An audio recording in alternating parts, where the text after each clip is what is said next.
Sorry, y'all. I've got it all already. Well, I couldn't. I don't know. I couldn't find her on freaking um whatchamacallit. What the hell?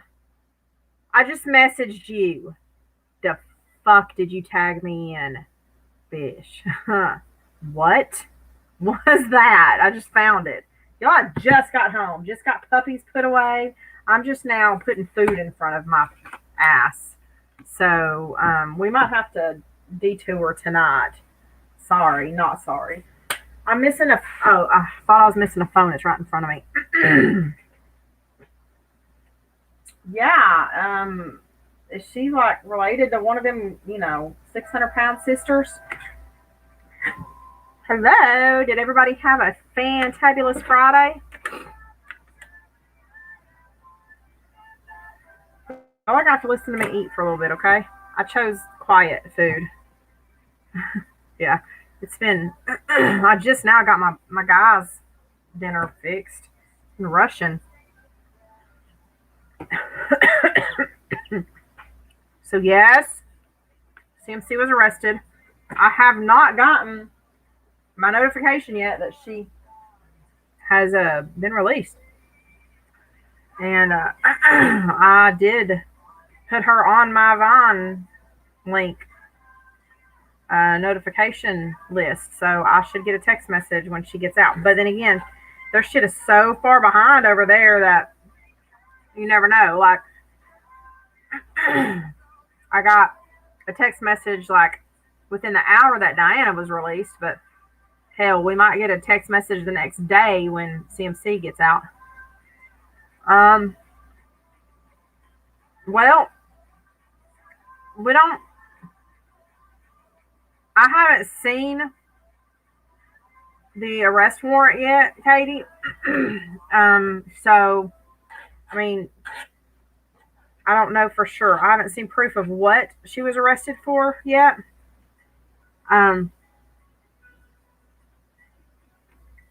no, no, no, not right now. The when she got out a month ago, when Donna got on a month ago on Heather. There's tapes out on Heather going off. Heather who? Which Heather? I don't. Yo, we are all over the place right now.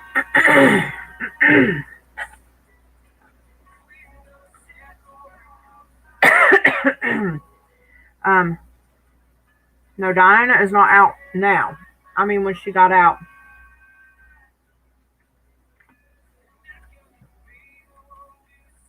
Okay, well, I didn't. I haven't had a chance to look at anything else. I've been a little bit busy.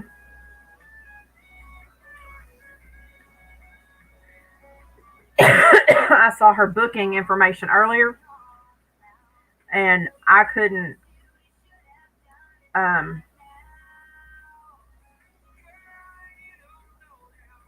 hold on.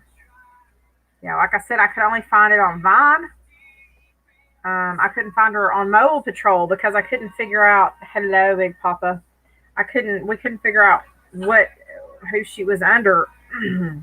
The county she was under on Mobile Patrol because under Vine link it says that the custody detail is Kentucky River Regional Jail, and that's not listed on Vine link. I mean on Mobile Patrol. Fuck me, forget it. So whatever. you know.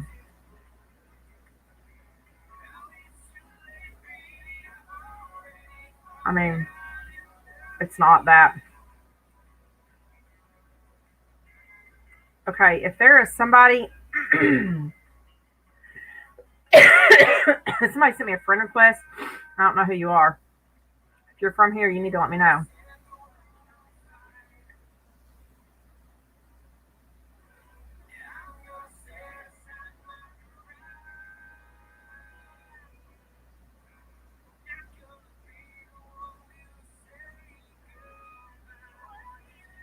Um,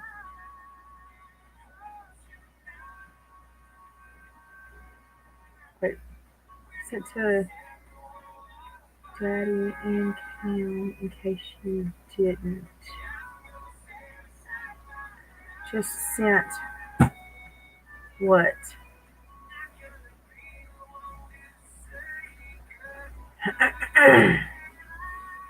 You just sent what to him?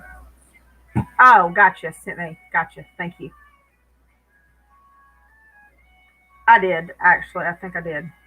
That's why when we first came on. That's why it was still quiet. That's what I do before I turn on the musics. Oh man. Thank you guys.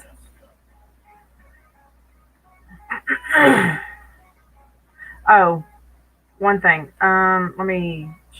I forgot. I had to puppies that had already gone to homes came in and are they their new owners. I got to see them today. Anyway, Jesus, Mary and Joseph. They got brought up to me for their shots.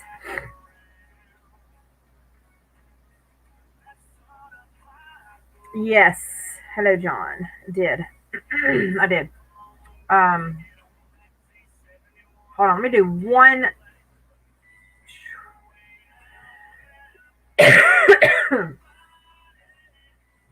Too many fucking things for my brain to do right now because I forgot to do something. Lists. Yeah. Let me go find those treats.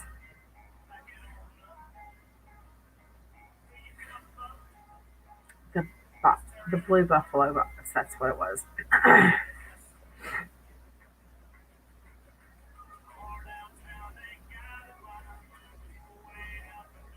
All right. That's what reminded me is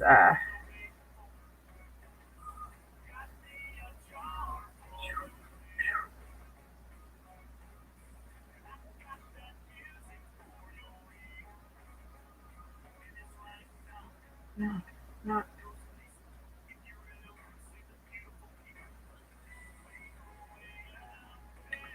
um.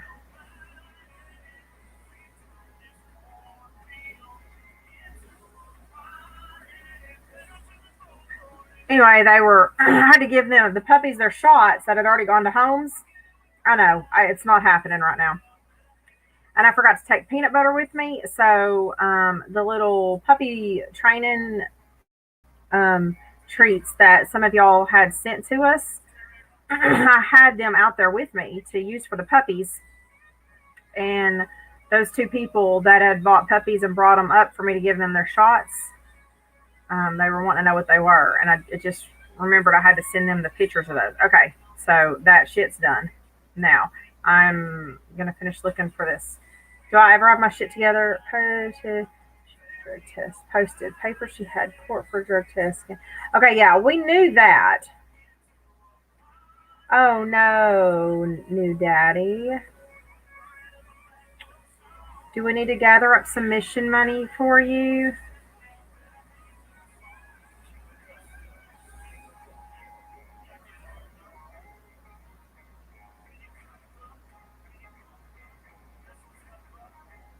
Um,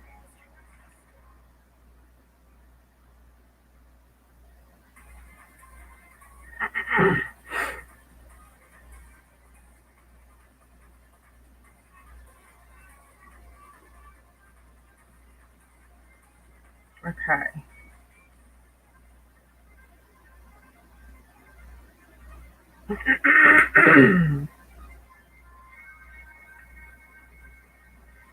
Well, I see the one.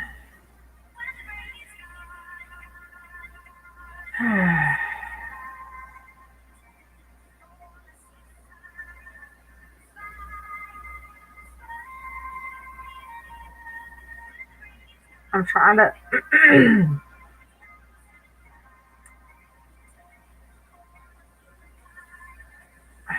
So far, I'm only seeing them posting the screenshot from Vine link also and her mugshot.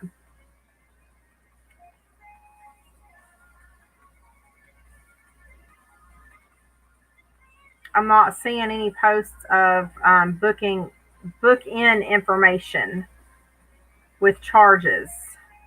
Has anybody seen the booking information with charges?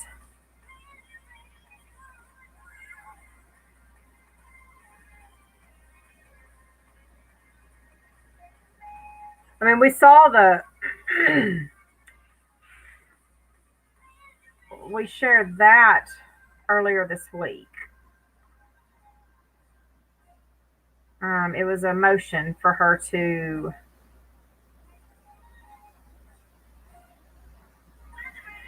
appear and submit to a drug test immediately. That came out Friday.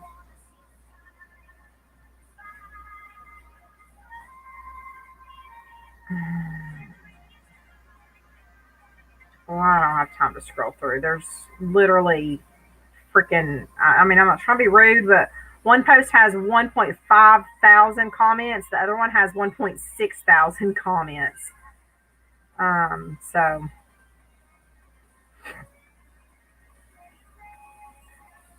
if somebody can pull it up or tell me what to look under her book in what detention facility she's listed in under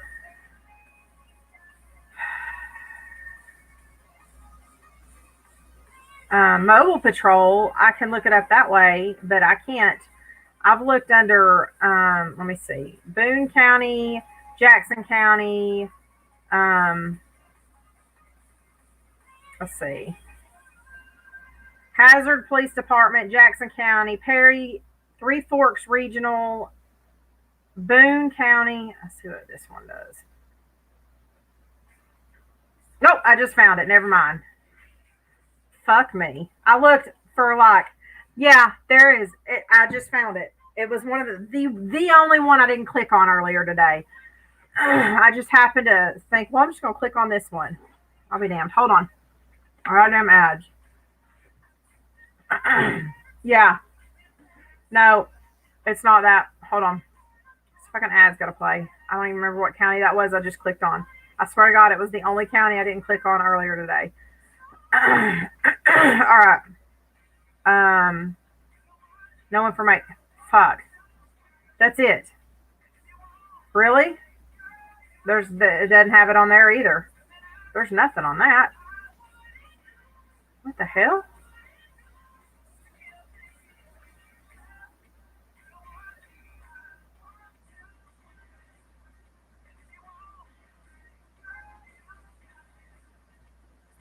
Okay, something is wrong with this.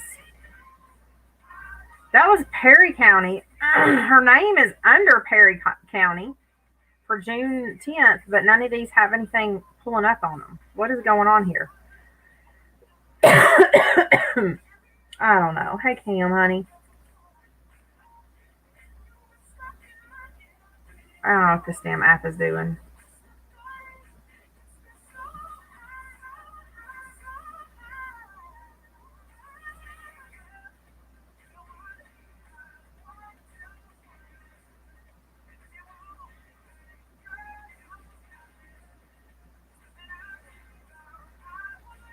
I don't want to do this. I want you to exit out of it. I hate these fucking. Why does this thing have ads on it? It didn't used to have ads.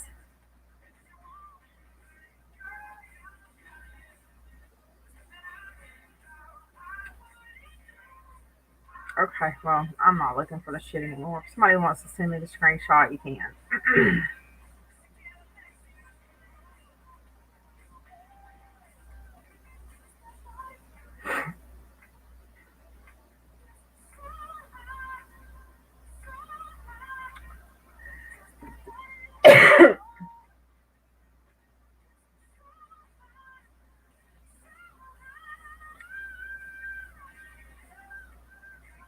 Thank you. Yeah, that's the Vine one. That's the one I have. It just says that she's it didn't have it just says in custody. It didn't list the charges. Usually mobile patrol will list the charges, but I don't know what's going on with my mobile patrol. I think I need to maybe I need to delete it. and pull it back up. I don't know. Fuck it. I really don't care that much right now. Whatever. My question is, if her court was at 10 o'clock this morning, why was she booked in at 5:15 p.m.? At least that's what Vine shows.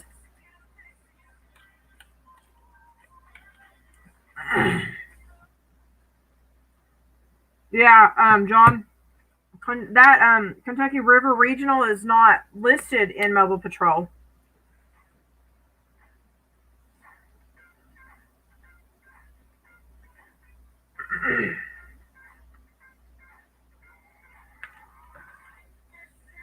Let's see if this works. What did I just clicked Perry or Powell? Here we go. Perry.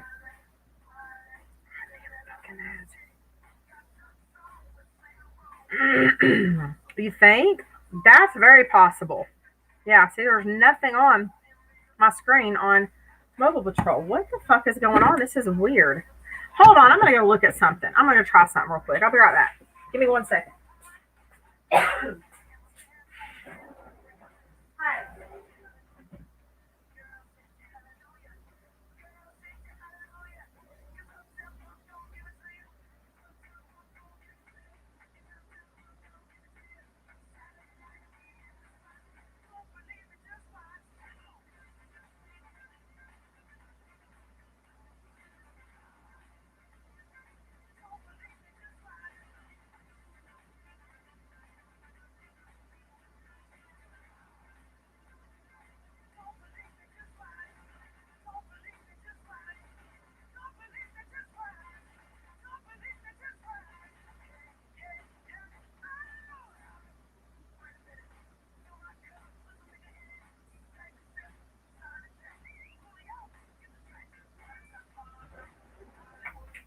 Okay, never mind. Just kidding. My husband used to have Mobile Patrol. I was just going to use his to look it up.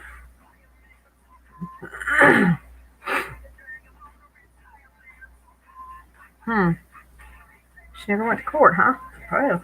I mean, does that surprise anybody? That makes it even better.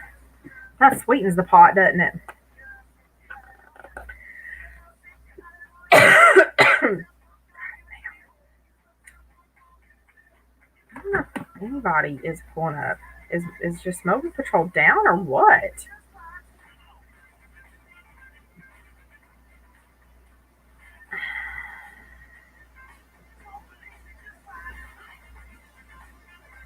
I'm fixing to look in another county. See what it says.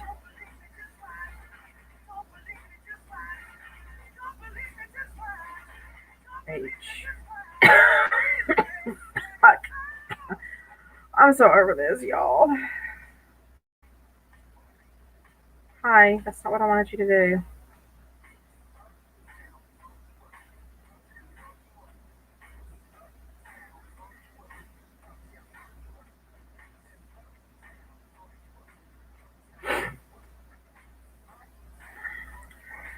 Nope. Something's up with my.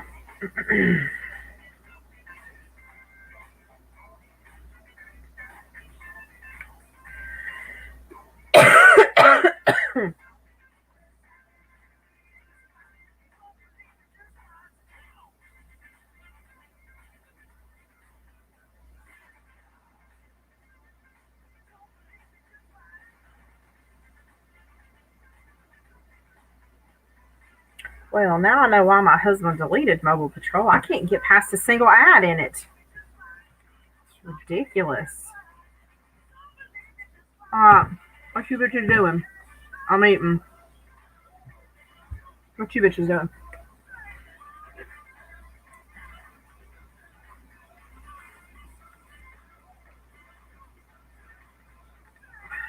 Um. Oh, I know. I really So I love y'all and everything. I know what some of y'all are here for. I'm just gonna tell y'all right now. My brain can't fucking deal. Okay? Don't get mad at me, please. I just can't. So let's talk about something else tonight. Um, y'all know it's just been one of those weeks. I just need to unwind with y'all right now. Have um, have any of y'all seen the stuff about this David McKisson? Mm-hmm. Hey, look, I came home late, so I threw four hamburger patties that I had in the fridge already on the stove for the boys, and I'm eating uh, random leftovers that I just threw together. So you guys have have any of y'all seen any of this stuff with this David McKisson, that guy? How about we dig into this shit? Because it's really weird.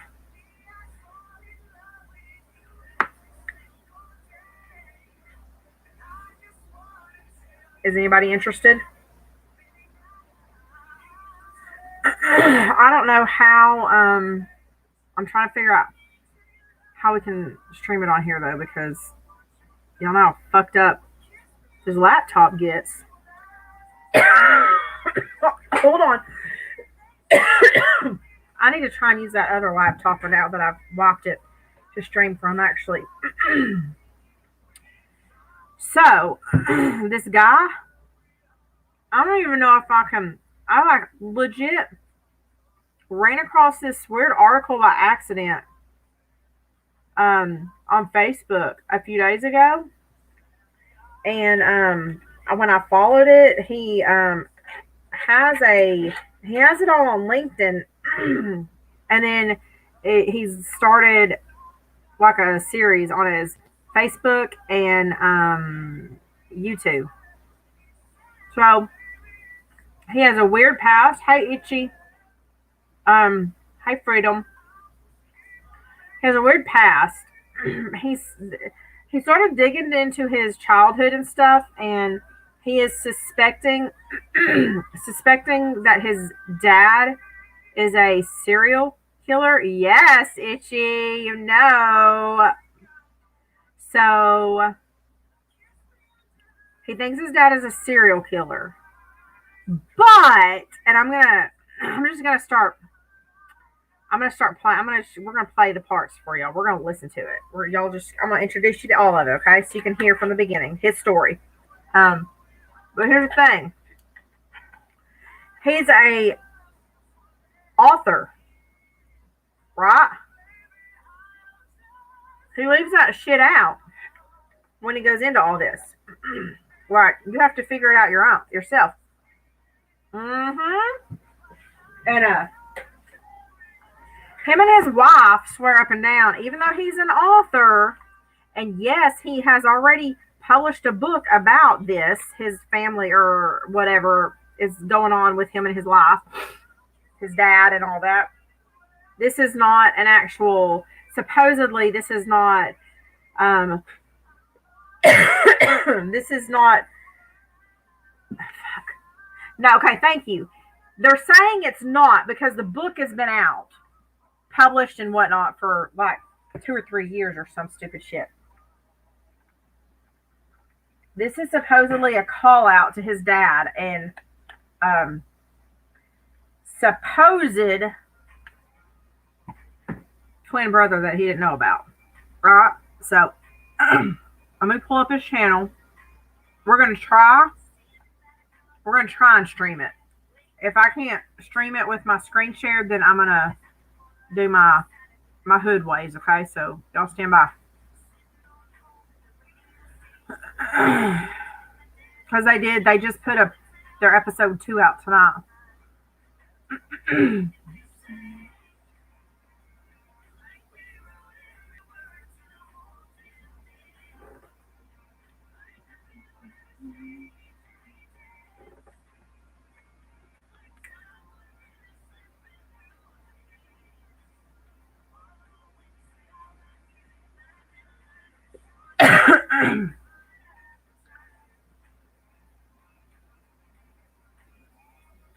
No, his father-in-law. They think his dad killed his father-in-law. Um, I did see, no, I haven't seen the brother make a post. I did see where somebody messaged his brother, and his brother said that he's not well, and for people to leave him alone. Pretty much, don't believe everything he says. His younger brother, not the twin brother, right? It's just getting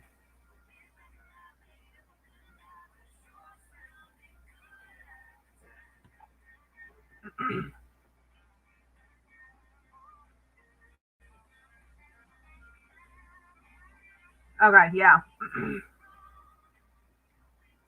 yeah. Send it to me, and I'll do that. Okay. Um, Dustin. So let's see if we can start from the first one.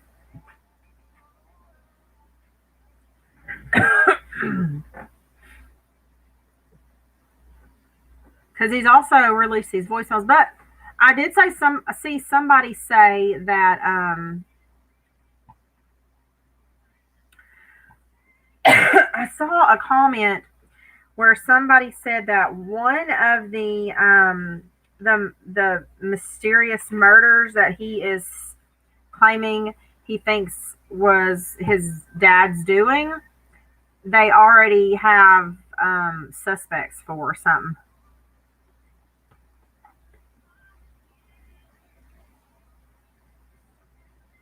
I don't know.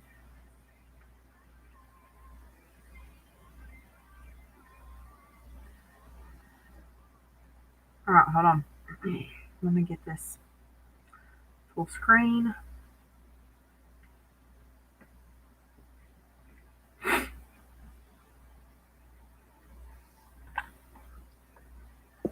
Oh. Hello, everyone. I pre-apologize for the camera work here, but my name is Dustin McKisson. I'm 40.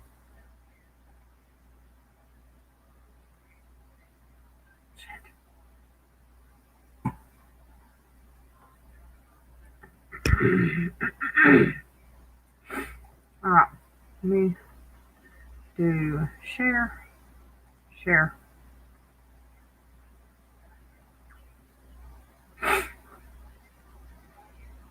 Oh, nobody else wants to see. We just dropped down. Somebody else live?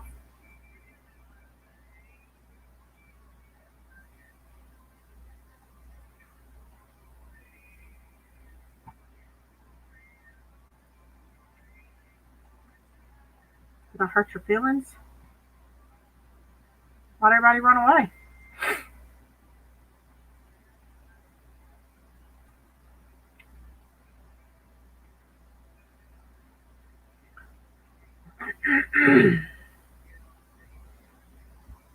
I mean, I know everybody's dying to hear all the drama and stuff, and I'm just tired right now. I'm sorry, y'all. I'm tired. It's been a week full of drama and fuckery and bullshit, and I'm just wore out. I don't think I can scream tonight. I don't know. Like, come in here and fuck with me, and we'll see. I'm sure I have enough. Y'all know how us Cajuns are, but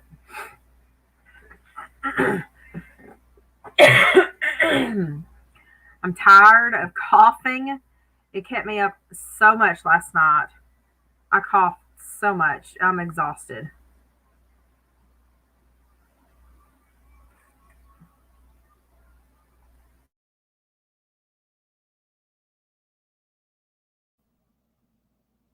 All right, I had to change my mic over so y'all could hear this better because, oh,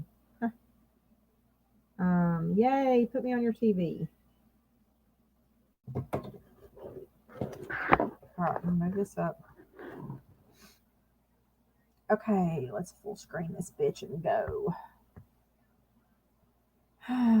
Yes, I'm your little raging Cajun. Well, I am fixing to walk away and go take a cough tablet, whatever you want to call it. All right, this is his first one, and I think he does the rough rundown on this one. Okay. Hey, Daddy.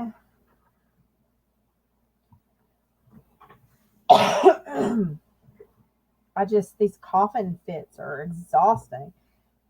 You might not remember this tomorrow. Well, I may or may not be partaking in the special mommy drops in a minute anyway. Um, so this is the beginning of his story, okay? Y'all listen up.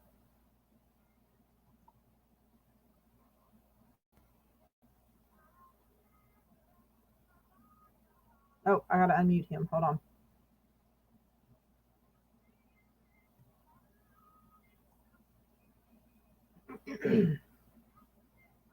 How are you, Daddy? Mm-hmm. I gotta get up early tomorrow.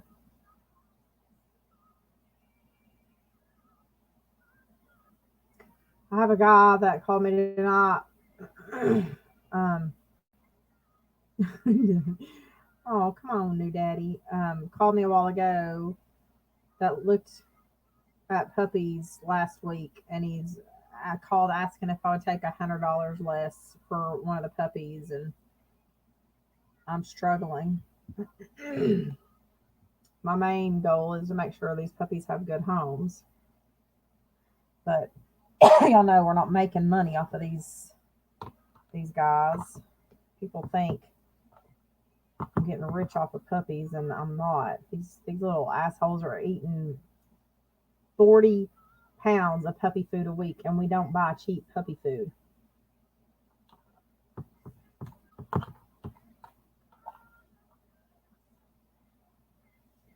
Look, it was ready to play. It was loading and ready to play a while ago. Mm. I want to go see Top Gun, and I'm not. Y'all know I don't do the theater. I hate going to the movie theater. Actually, I did go to the movie theater with my guys to watch the Doctor whatever last week. I gave in and went, or week before last, something like that. And I slept for the first half of it because our theater over there finally got new seats. That's like one of my biggest complaints about going to the movies is our movie theater still had the same fucking chairs from when I was in school, and they were so uncomfortable. Killed my back, but they got. God damn it! Come on, dude, really?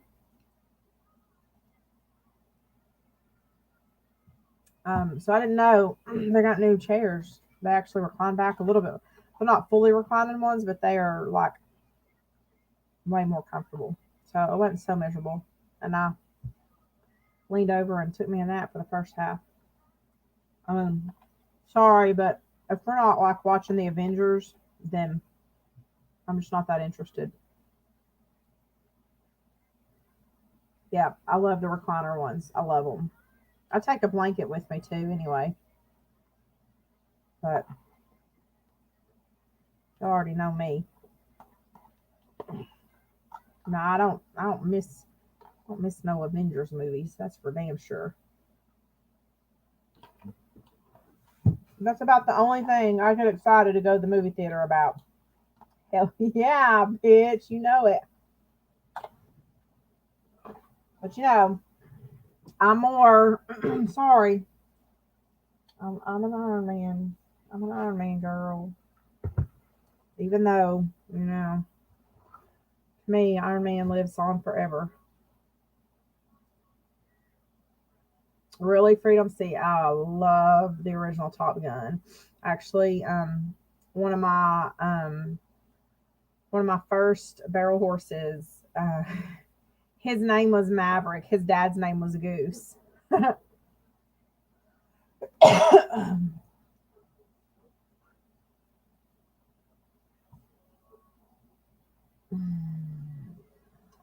Well, we're trying to figure it out right now if he'll play. He just showed up out of nowhere. He claims that he had this weird childhood that's the shit's just coming to light, and he thinks he has discovered that his dad is a serial killer. This shit was ready to play. Just what the hell is going on? His name is Dustin McKisson. Ooh, there ain't no way that the second Top Gun is going to beat the original one. There is nothing that can beat the original Top Gun. Sorry. I ain't buying it.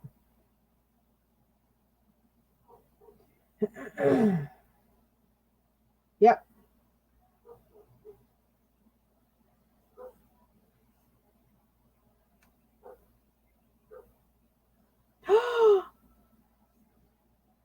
Oh, Faith. Big Papa needs to whoop some ass. Coke, cum, whatever. Yeah, he came out of nowhere.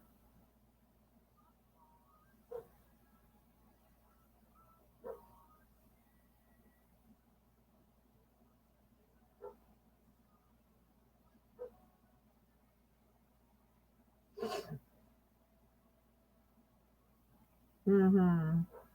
Yeah, that's what you meant, didn't it? Okay, well, looks like McDonald's is going to force us to do this the old-fashioned way.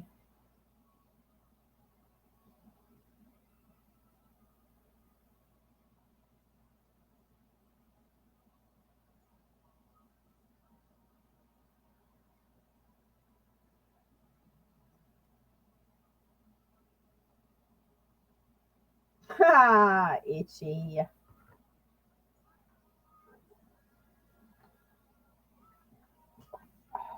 Okay, I gotta stand by while I get all my shit lined up, I guess. Damn it.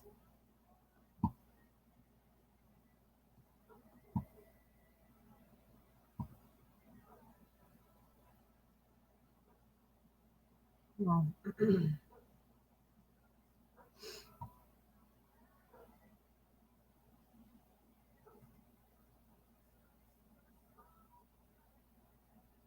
Ooh, Itchy. You are playing with fire. Uh-uh. Not me. I'm scared of my mama. Try restarting my device. Bitch, you're crazy. I ain't restarting my device. Come on now. How about you just go suck a dick?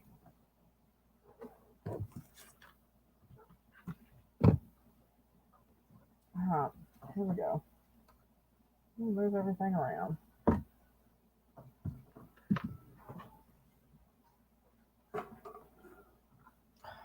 Tea over here. Papers over there.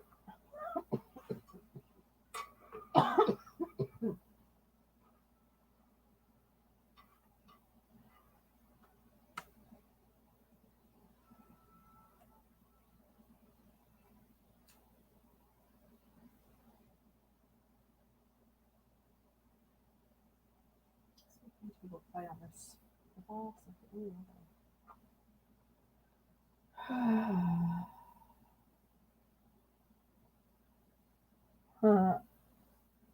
No, that one doesn't.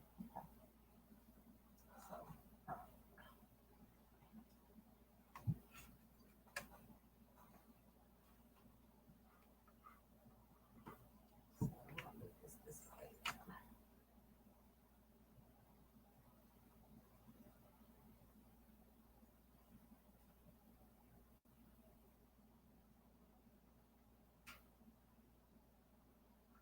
No, we're not ready for that one yet. Old Dusty. Dusty. We're gonna start. We get to Happy Father's Day. All right, let me get y'all's other shit ready. Here's what we gotta do. We gotta invite this device right here.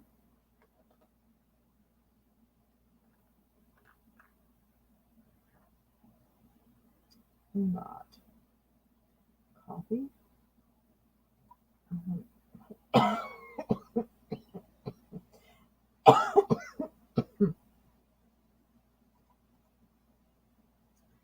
Paste.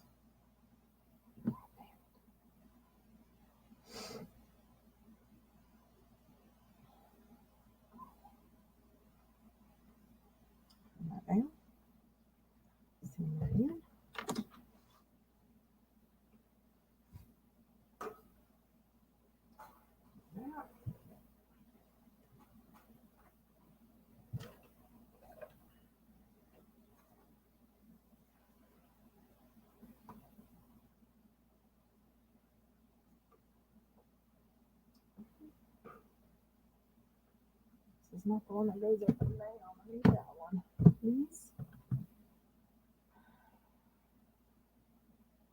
Continue. Alright. Settings. There we go. Get all this shit off here out of the way.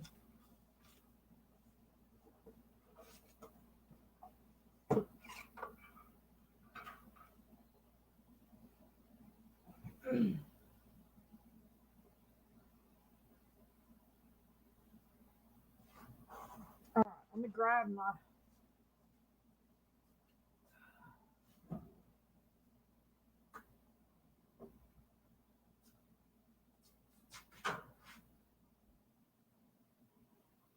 Turn my air conditioner off for a minute. Let's see if that'll help.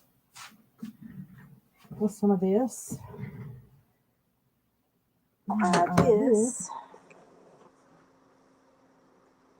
Hello, everyone. I pre-apologize for the camera work here, but my name is Dustin McKisson. I'm 41 years old. I live in Salt Lake City, Utah.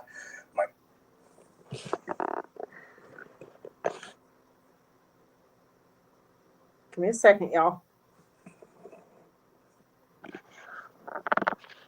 Give me a second.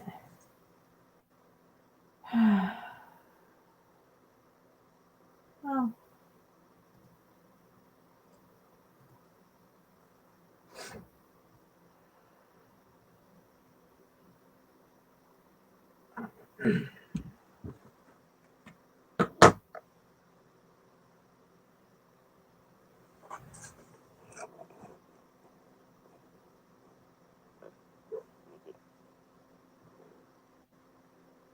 All right, y'all ready? Is y'all ready? Let's see. Totally. Oh, okay. Wait, I need to do this. Wait. Nope. Not that way. That way. That's what I need to do.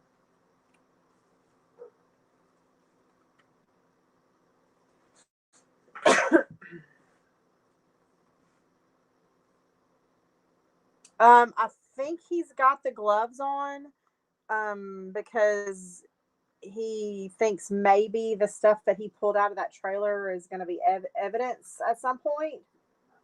I'm assuming that's what I figured, was he wasn't wanting to get his fingerprints. Yeah, that's what I got from it. All right. Father's name is David Arwin McKisson. He was born April 16th, 1956. Well, let's start y'all all over. Hello, everyone. I pre-apologize for the camera work here, but my name is Dustin McKisson. I'm 41 years old. I live in Salt Lake City, Utah. My father's name is David Arwin McKisson. He was born April 16th, 1956. He's likely living in the desert west of Phoenix or near Conway, Arkansas, or somewhere near Ogden, Utah. He has family in all of those areas. There's a lot of information here, so bear with me as I read the script before we do a little show and tell. In 2006, my father told me that I once had a sister. I didn't know that. And after searching for my sister for several years, I concluded in 2019 that she was likely murdered or harmed by my father and mother. Can y'all hear him okay? In 1989. My mother passed away in 2014. In addition to that, we discovered a pattern of missing or murdered people that seemed to follow my father as he traveled throughout the western United States in the 1970s and 1980s, as well as in the rural area south of Edmonton, Alberta between 2009 and 2019, when my father spent a significant amount of time in Canada. In addition to these crimes, we are certain that my father played a large role in 2018. He does. Do y'all want me to slow down the video some? His death was ruled a suicide. A kitchen knife was found 5 inches deep in his neck and twisted. Mark's injuries were significant enough that it fractured his C5 and C6 vertebrae. Shortly after finding my father-in-law in their garage, my mother-in-law's pastor called to tell me that my father was not permitted at his funeral due to a history between him and my in-laws. The nature of that history will not be shared here, but we are convinced his death was not a suicide.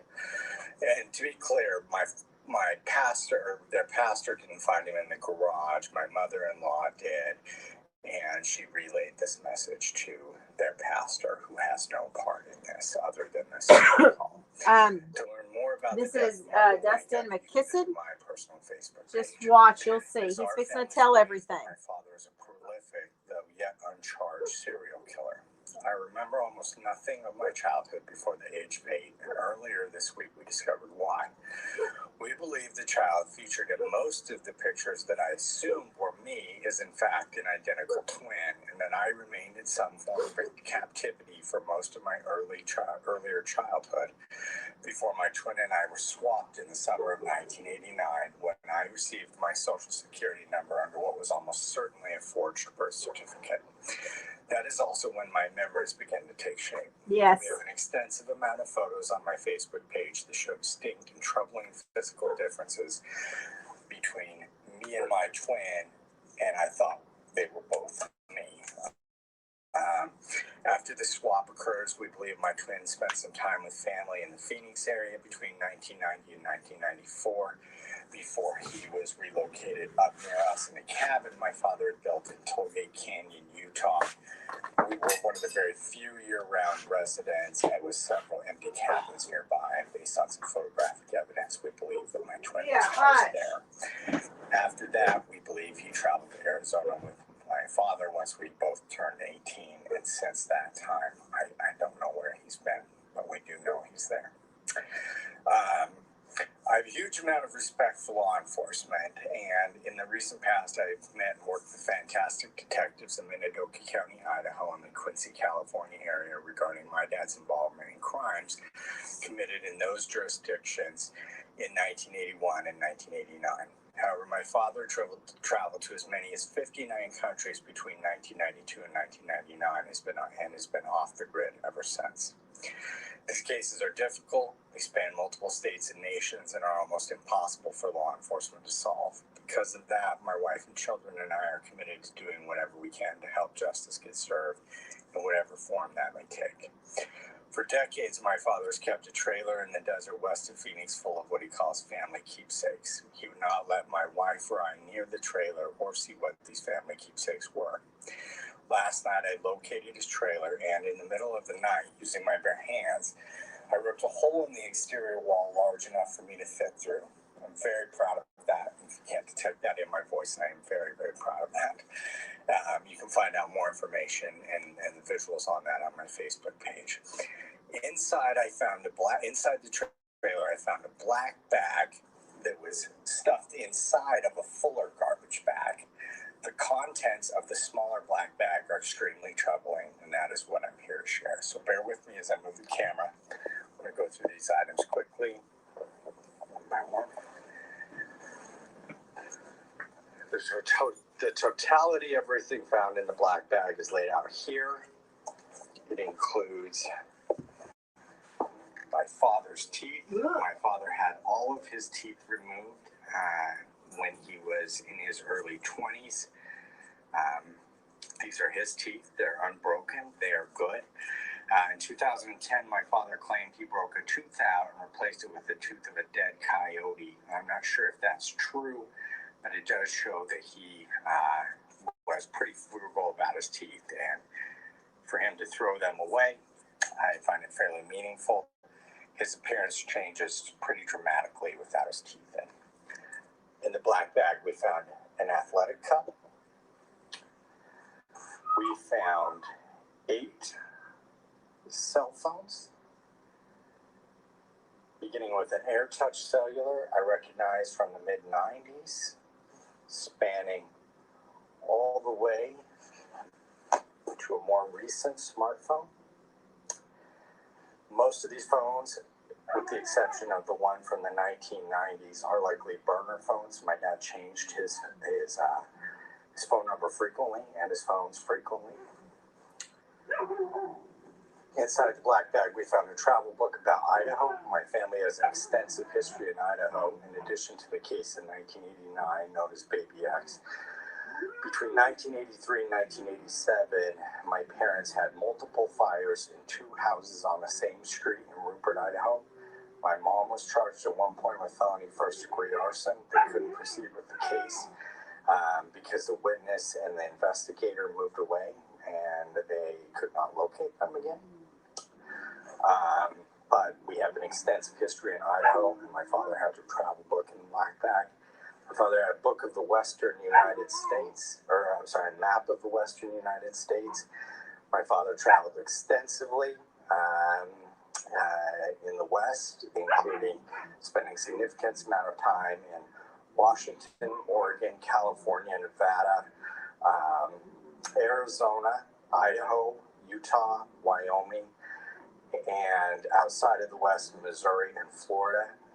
We discovered he had a secret house in Florida in the end of the 90s, and I was not aware of. So he frequently travels this map of the Western United States. In the black bag was a pocketbook on how to learn Arabic quickly. In 1992, my father somewhat inexplicably got a job as a technical advisor to a manufacturing company. That job required him to travel around the world. In his first trip, or international trip to Aqaba, Jordan in 1993, he went there. He took a side trip over to Cairo, Egypt. This trip is extensively photographed and date stamped. During that trip, my father visited the Egyptian Museum. During that trip, on March 15th, 1993, my father took several photos of buses. On March 16th, 1993, he photographed himself inside of the museum and photographed the bus terminal and buses at the museum. Later that day, an explosive device went off that damaged 4 of those buses. So again, we have those photos, but inside this black bag was a book on learning Arabic quickly. Inside the black bag were 6 medical textbooks. My father is not doctor or nurse, but these were in there. Yeah, but it all, just hold on, because he's just showing you what he found. So again, a book on how to speak. It gets deeper. There's the next one is better. Boxes related to. You got to see all of it for it to all add up. States, a book about Idaho. 8 cell phones spanning roughly 30 years. An athletic protective cup, and his teeth. I'm going to return the phone here, and stick with it. Conclude this video. I'm sorry for the camera work.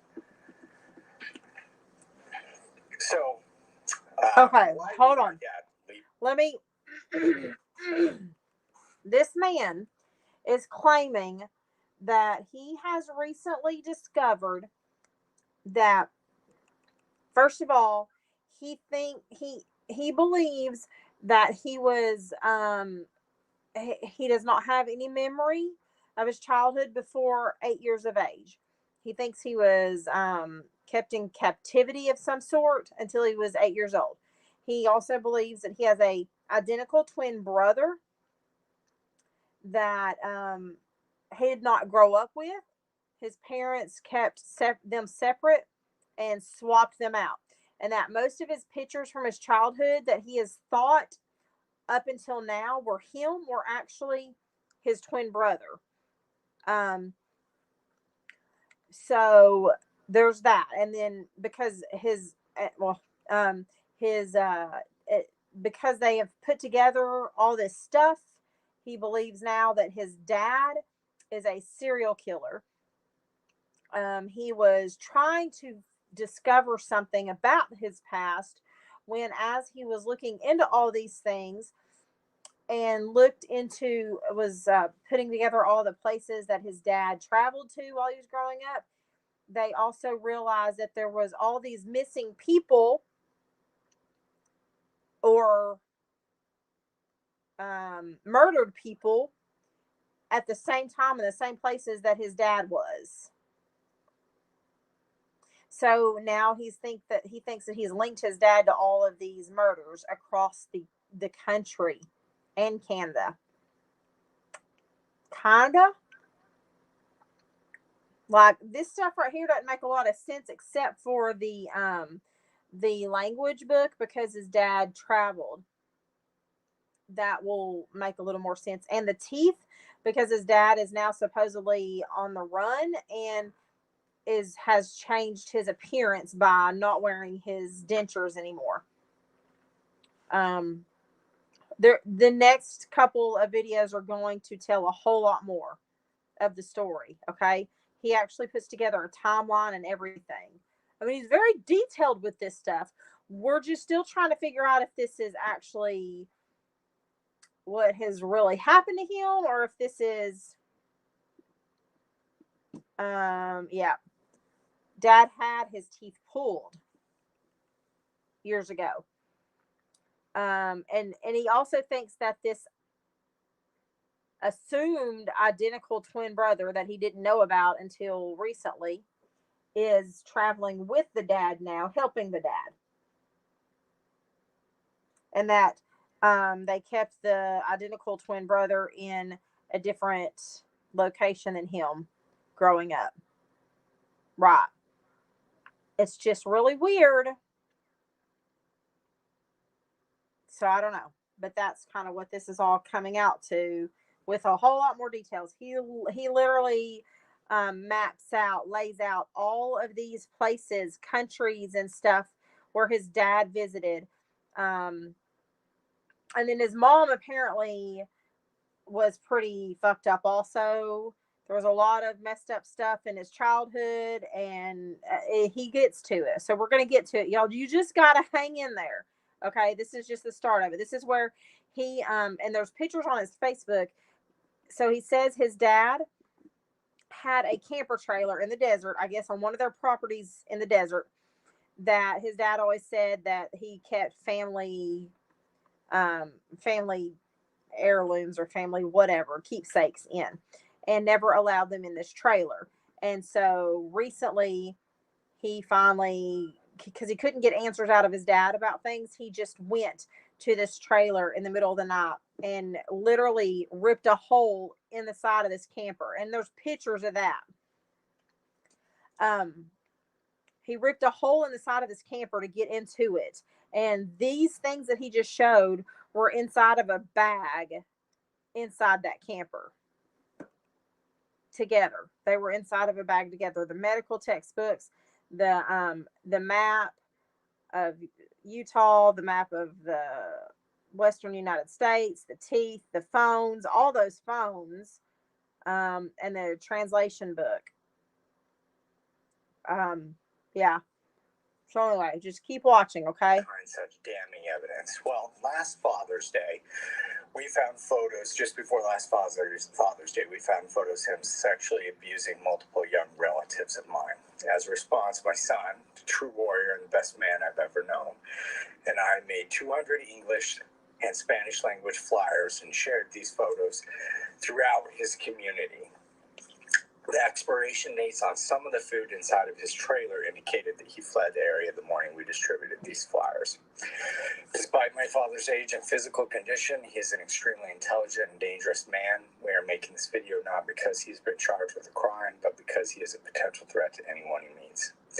For photos of David Arwen McKisson, please visit my Facebook page. And happy Father's Day, Mark, to my father-in-law. You weren't a perfect man. We weren't close friends, but you gave me the love of my life, and she's a big reason why I'm doing this. So, but thank you for that gift, and you certainly deserve better than a knife 5 inches deep in your neck and an incorrect manner of death ruling. And happy Father's Day to my dad, David Arwen McKisson. I hope you like this year's gift. Thank you, everyone. Now he is a published author, and he already has several a couple of horror books, I think. Hold on, I'm trying to get back to his list. He already has a couple published books that are horror books or something like that. And he has already wrote part of this story of his life and published it a couple of years ago. Dustin McKisson.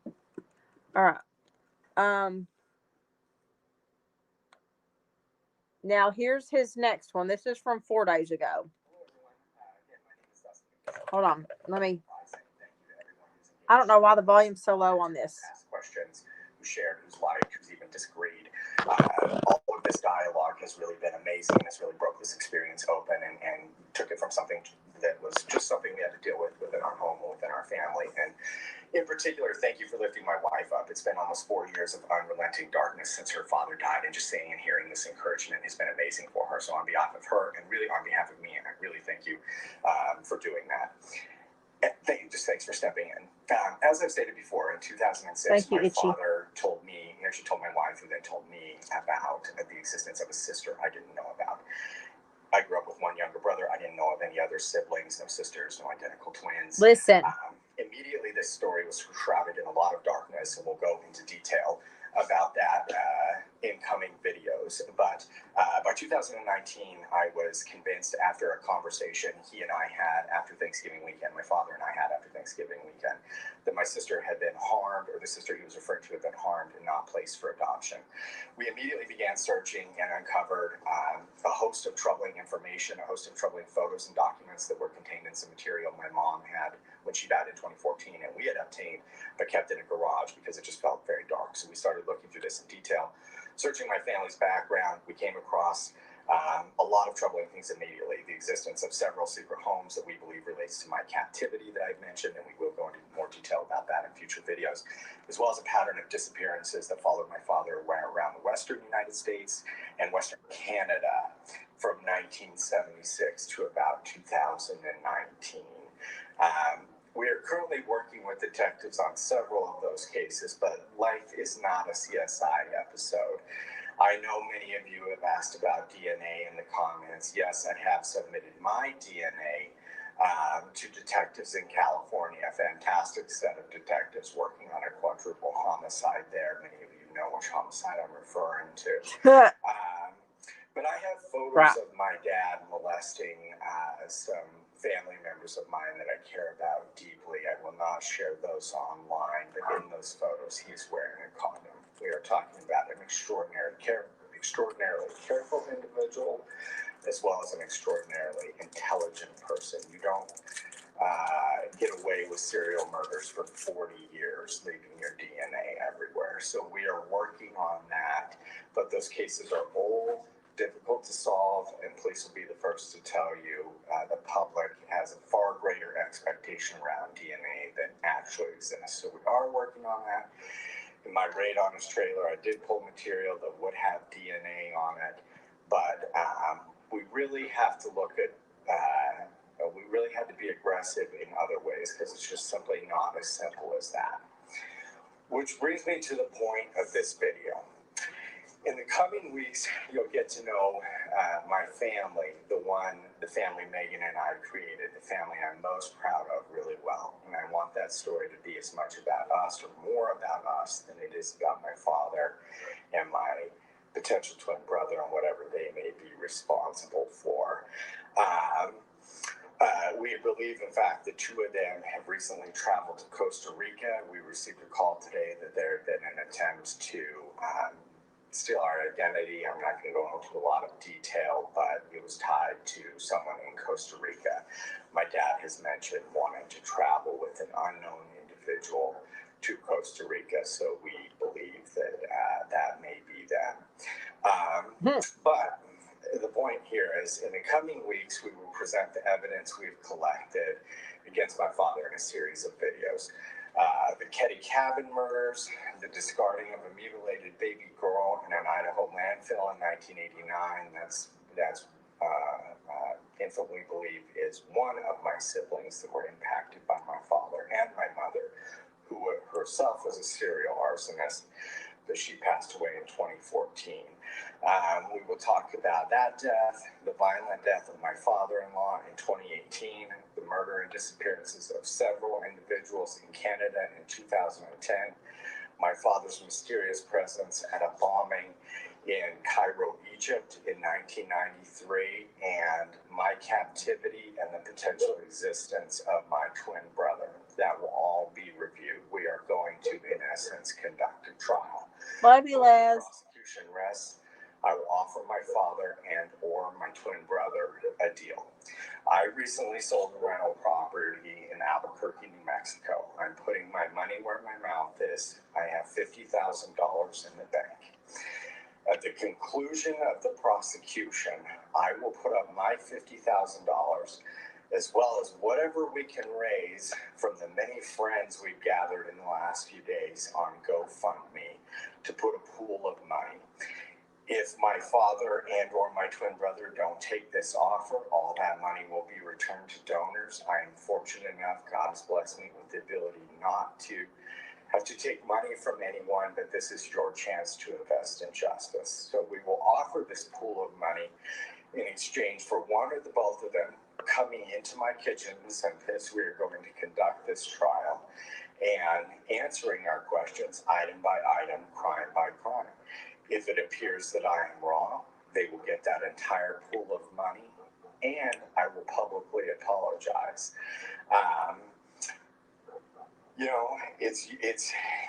This is about everyone here as much as it is about. So this is where it's getting weird to me. Money's already coming into play. Families, we are victims as well as being family members. But I believe this is a chance to do something really hopeful and inspiring. Humans have been taught, or I guess our society has been taught, to believe that justice can only be delivered through societal structures. And justice should be delivered through societal structures. But sometimes, despite the best efforts and the willingness of everyone involved, those societal structures are just not built to address the problem at hand. Every detective I've ever talked to, I have no doubt, believed what I was saying, and if they could jump on their horse and go capture the bad guy, they would. Unfortunately, for us and for them, it doesn't always work that way. So we're going to do something a little different here. We are going to bring the people's justice to my dad. I grew up around a lot of men that I refer to as fake fucking cowboys. And I try not to swear, but they really are fake fucking cowboys. They think that driving an F-150 and wearing cowboy boots are what makes you a man. I wear cowboy boots. I drive an F-150. No kidding. Being a man has nothing to do with that. We prefer Dodges around here. What's in the inside. And it's about courage and commitment, and more than anything, keeping your promises. And I keep my promises. That's how my dad can know this money is waiting for him if he chooses to take this. Just a couple of days after I learned what my dad was, this is a text message I sent him on December 10th, 2019. It says, "So I have to ask you a question, and I hope you're brave enough to answer it. But was my whole life bullshit? Was everything you did done to hide this thing in you? How many times did you tell my mother you would kill me? If you are what I think you are, I'm glad I was the one to put it all together. If I'm wrong, so be it. But I don't think I am. While you were a ghost on purpose, I made our name special. Me, not you. No matter what you do to it, I will make that name special again." That was a promise. I am keeping that promise. And if he has any doubt about that, he can remember a year ago when I made a bunch of flyers and delivered them to his front door in his community, showing exactly what he did to some of my family members. His response, it wasn't a cease and desist. It wasn't calling the cops on me. He spit his teeth out and he ran. And you've all seen those teeth in the Facebook post. I was looking backward here to see if I can find it because I have. Oh, they are right there. They're grotesque, but they are a symbol that I absolutely keep my promises. So if the two of you are innocent, or if the one of you are innocent, you'll be able to come. Ooh, good idea. I promise. Talk to you all soon. Stay tuned. We'll be releasing more videos in the coming days as we go crime by crime, instance by instance, and show exactly why we believe this about my dad. And if we're wrong, there's $50,000 at least waiting for him. again, thank you for being part of our journey. Thank you for the love. Thank you for lifting my family up. And continue the dialogue. I'm sorry I can't get to every message or every comment or even very many of them. There's been so many. And even for those who disagree with us or wondering where more evidence is, I believe you'll find it, but I still appreciate your participation and your love. So again, thank you. There's $50,000 at the end of the prosecution, and please stay tuned for what's coming next. Thank you. Wow, that I don't know. Something's not sitting right with me. Oh shit.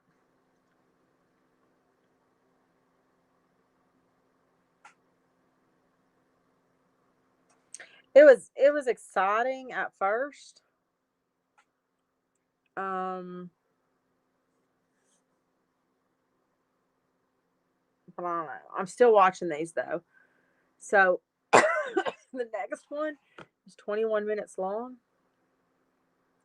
There's three voice clips, four, five voice clips, and then tonight's is 22 minutes long. Do y'all want me to play those now, or how about I post the links to those clips here in the community section? Yeah, one of these, maybe it's his Facebook page. I'll share his Facebook page. I was looking through one of these channels of his and found more information. I think it's on his Facebook page about the buses and stuff. The pictures. He's got pictures, all the pictures from his dad from that trip too on Facebook. Have you looked at the Facebook page? If you look him up, um Dustin McKisson is his name. That's all it is under Facebook also. His Facebook has a ton of stuff on it. Let me see if I can pull him up real quick and y'all can.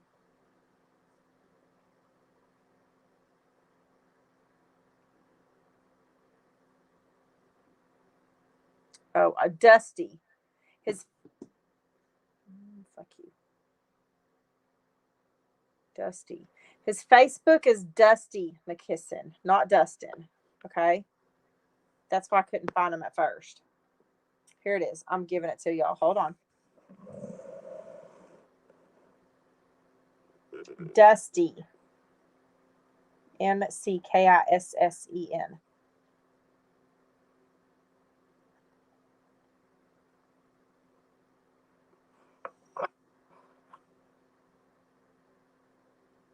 This is supposedly the damage he did getting into the trailer. That's how he got in, ripping the hole there.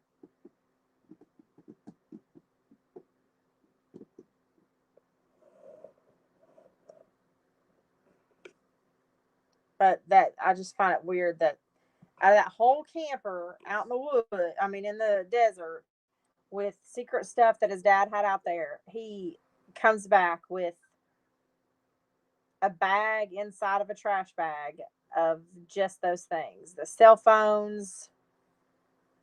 Yeah, because his story has just blown up over the past like 3 days. I'm telling you, he's made it to Reddit. He's got a LinkedIn profile that this whole story is on. It made it on. I saw this through like a thing on Facebook, like some weird post. I don't even remember what it was through. It was like one of those crime story ad things that was on um Facebook, and I clicked the link. It was like a article. Yeah, that's what I'm thinking of. Somebody's done like an article on him already. And that led me to the LinkedIn account that had it all laid out on it there. So he's already got it put out everywhere. Um, So, verified attack makes you wonder. So he's claiming he suffered SA also as a child. He's also claiming that, like I said, there's this new mysterious identical twin brother that he wasn't raised with and knew nothing about until he started doing this digging, because his dad mentioned just randomly that he had a baby sister.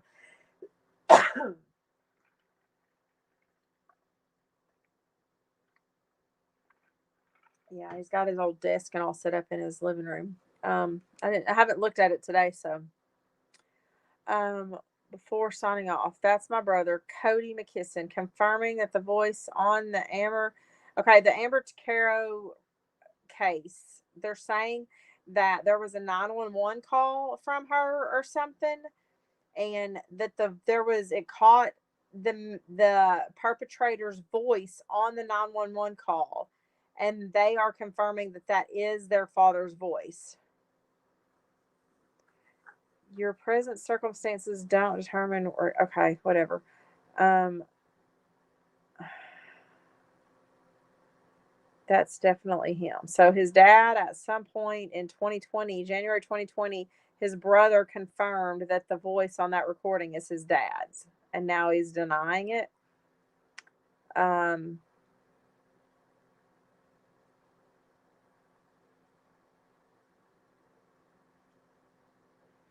Yeah, they found his father-in-law with a kitchen knife in his neck, that was apparently supposedly plunged in so hard it broke two vertebrae, but it was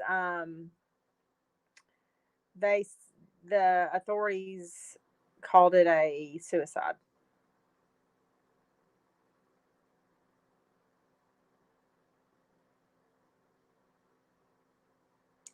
This morning, a female family member of ours who has been instrumental in bringing light to this received a voicemail from Mr. Bruce Anderson, my uncle, my mother's youngest brother. Oh yeah, his some of his family is not happy that he's doing this.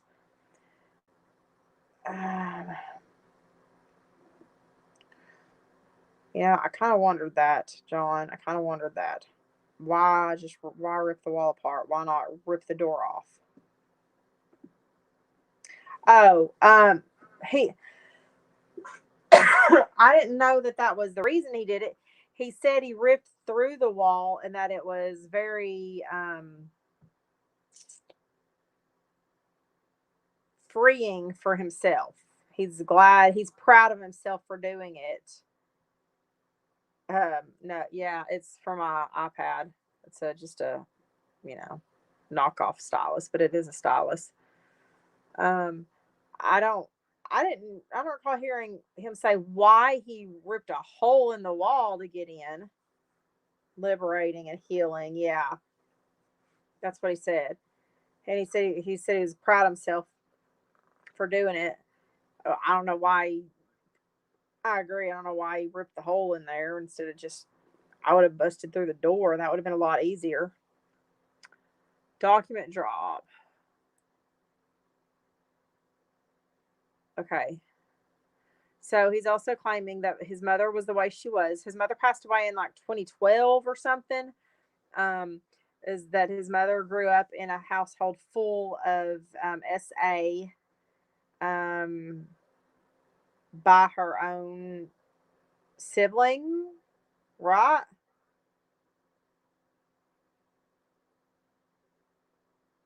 A spoon. So I haven't seen any of these posts yet. They had their episode the past 2 days. So there's two episodes out now on YouTube where they sit and talk. Okay. So he put together the timeline of his dad. Here's the pictures of his dad. And this is the weird thing. So he says that they went from like times of um her brother, the mom's brother, I believe, right? Um He claims that they went from pretty much being homeless to his dad getting these like high profile jobs that allowed him to travel the world. Apparently, he's claiming his dad is an extremely intelligent person. Um, yeah, and that he also made a some kind of a drop some hints about his dad is possibly a dangerous man or works or worked for some kind of dangerous entity. I don't know. I watched episode 1, I think yesterday, and that's kind of what I got out of that. It was weird. But here's what he says on this right here. This is what I'm talking about. Um, these photos will help do a better job explaining just how complex this story is. In 1989, my family moved to an abandoned farmhouse outside of Logan, Utah. It had no running water and was one of the 6 homes or apartments in 3 states we lived in that year. The home is photographed here in essentially the same condition as it was in 1989. This is the first place I can remember living, and I revisited the home last spring. When we lived there, I was not allowed in one room. Today, that room has a very ornate and odd painting of a dragon's head on the wall. This year, or the year prior to this, 1988, we were homeless and living in a tent in Washington State. However, in 1991, my father got a job working for a manufacturing company in Salt Lake as a tech advisor. In early 93, he began traveling across the world and claimed to have visited 59 countries between 93 and 99. His first international trip I know of was Aqaba. What? Hello, sweetheart. Good. How are you? Um, where did Jordan in March of 93. During that trip, he and a coworker he was traveling with, Brad Jones, took a side trip to Egypt. There on March 15th of 93, my father is photographed with an unknown man that may be one of the bodyguards he once offhandedly mentioned traveling with. I thought he was joking. Mr. Jones is also photographed the same day, March 15th, 93. Additionally, my father takes a very odd photo of a bus that day. You can tell by the photo that the bus and not the Great Pyramid behind it is the focus of the picture. The following day, March 16th, my father is photographed in the Egyptian Museum in Cairo.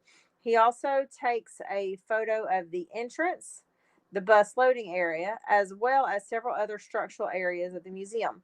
In one photograph, it appears as though he is leaving the museum. In that photo, you can see several buses at the very edge of the picture. Sometime that day, an explosive device went off that damaged, 4 of the buses. No one was hurt, and a small Islamic group in Egypt was eventually blamed for the event, though no one initially claimed responsibility. The bombing was believed to be a retaliatory move after a different bombing earlier that year. However, something doesn't feel right. No one goes from homelessness to Cairo, Egypt that quickly. Additionally, this credit card application taken from my parents' 1996 federal bankruptcy filing states that verification on my father's employment requires calling Brad with no last name listed. In most instances, a controller at a company would not be responsible for verifying employment, nor would they supervise a tech advisor. I don't.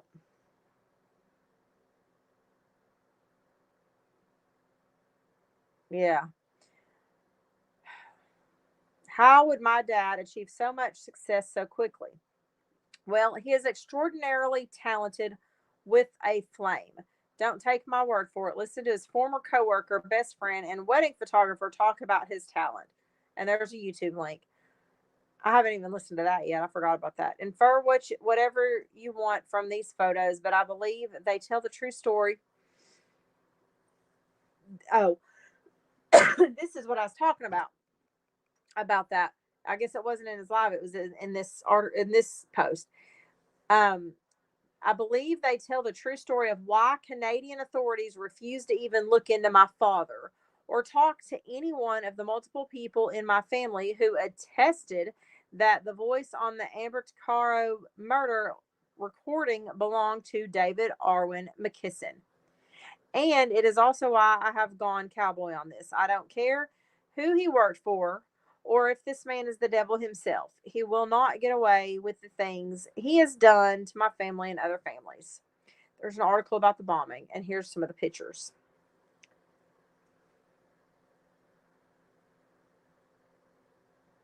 We're good, Mark. We're just getting familiar with this weird guy that thinks his dad is a serial killer.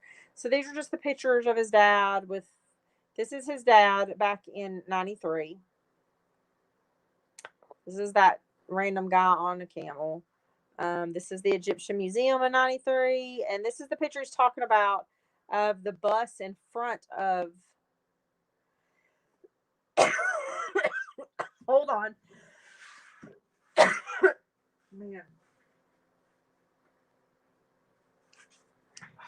I don't want to pan myself. Oh, from coughing so hard. This is how he's saying you can obviously tell that the photograph is this bus is the, I don't know why. I mean, like, but then again, this was in 1993, y'all. We were not like, this is,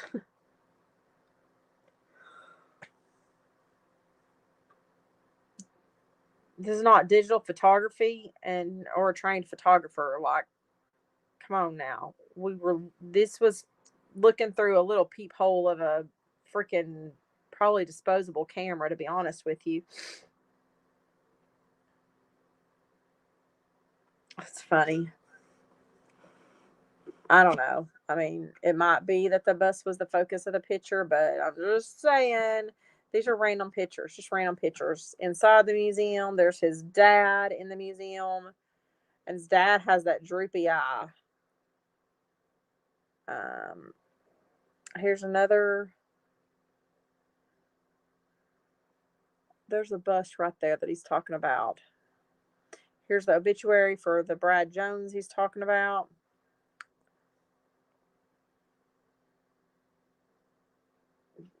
The dad and Brad Jones. I don't know. Okay. So I didn't even look at this. So just a credit card application for them, and it just says his supervisor is listed as Brad. I mean, God, again, this is in 93. Things were a little bit different then as far as filling shit out, right? I mean, they weren't as strict about that kind of stuff. Brad. Yeah, supervisor, Brad. Okay, well, anyway. A house we lived in outside of Logan, Utah in the summer of 98. It existed in largely the same condition when we lived in it. Okay, so he's saying when he lived in this house in 89. I don't know why I said 98. Yeah. He was saying that the pyramid is not the subject of the picture, that the bus should be the subject of the picture. I'm just saying, as far as that goes, who knows? Because remember the kinds of cameras we had back in 1993 that we were taking pictures out of? I do, especially those little disposable ones you got at the grocery store. You barely knew what you were aiming at by looking through those little holes on them.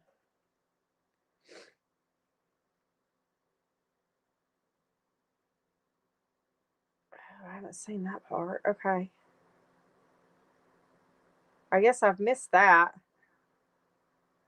about the job title and company.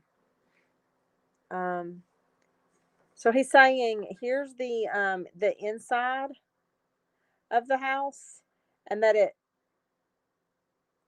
this is what the condition that this house was in when they lived in it in 89. It looked just like this. It's pretty much this disgusting. Yeah, he is. This is the dragon on the wall that he's talking about in the room that they weren't allowed in. That's the room they weren't allowed in. I don't know why that's a big deal. There's a dragon painting on the wall. Um. Okay. Oh wait. Hold on.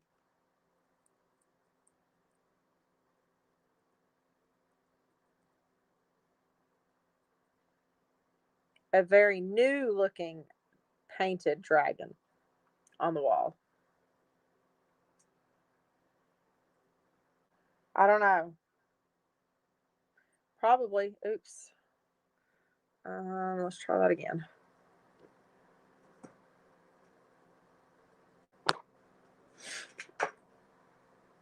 There's his. Okay. Here is the original, pretty much. Let's see. Yeah. This is the post. See, here's his LinkedIn. This is what his was on his LinkedIn. So, he's saying what on the original part of this and what's on LinkedIn is he's saying that this for some people connected to some murders or assaults or something like that. This is a sketch of a suspect, and he thinks that his dad resembles this sketch.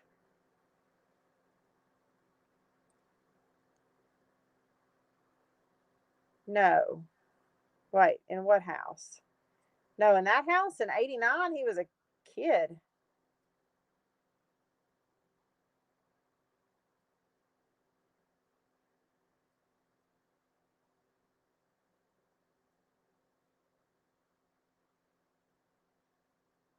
I know, right?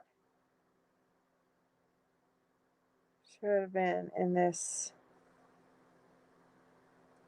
Yeah, he's 40 now.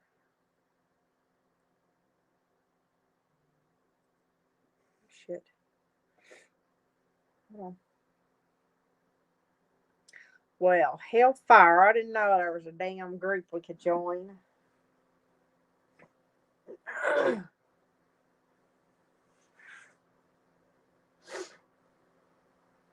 Did he just make it?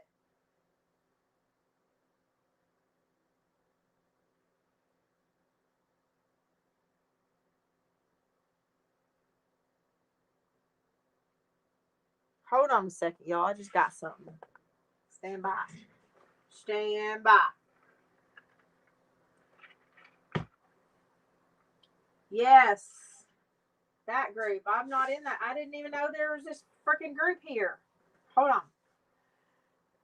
on. McKisson Family Mysteries. This bitch is running right now. Hold on. And I don't run anywhere. McKisson.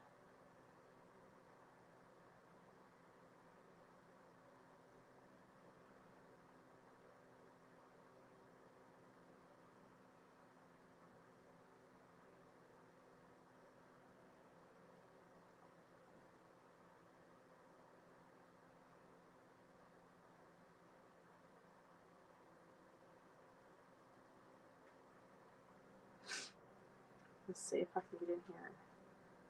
Oh shit. Have they locked it down?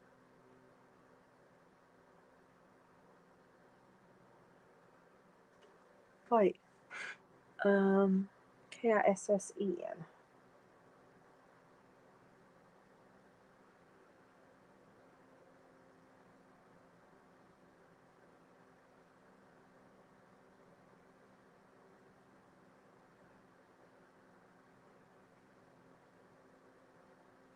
How come I can't find it? Have they locked it down? Are one of y'all in it? Can y'all send me an invite?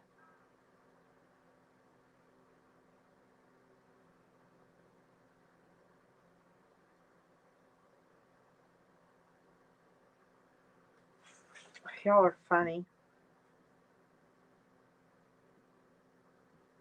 The fuck? Why does when I put in McKisson Family Mysteries, how come a group pops up that says Jason Momoa? Can you please tap me and not on my shoulder? How in the hell did that come up? It's there. Okay. Well, all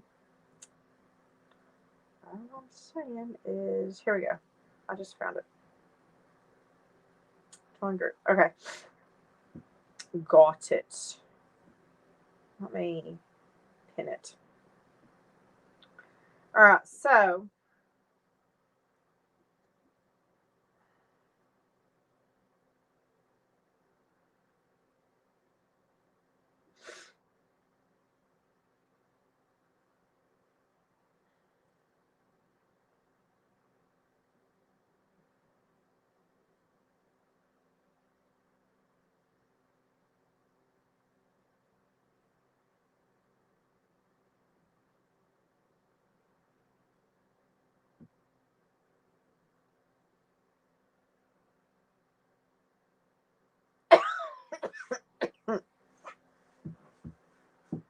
I'm trying to find the brothers.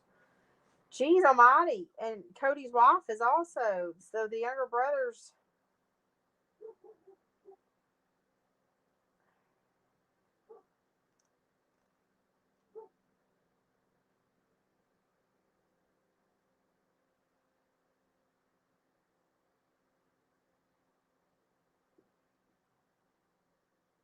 The younger brother's wife is commented in there too, huh?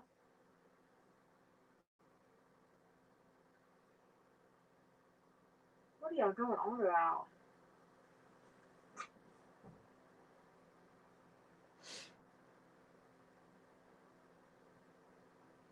Oh my! The sister in law to this Dusty is throwing out some serious accusations.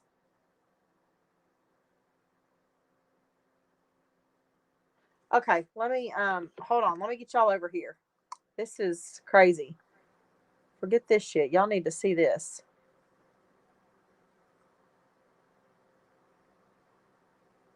Hold up. Hold on. Hold on. Fuck. Get dupe grooves. Here we go. I pinned it. Thank God I was. All right.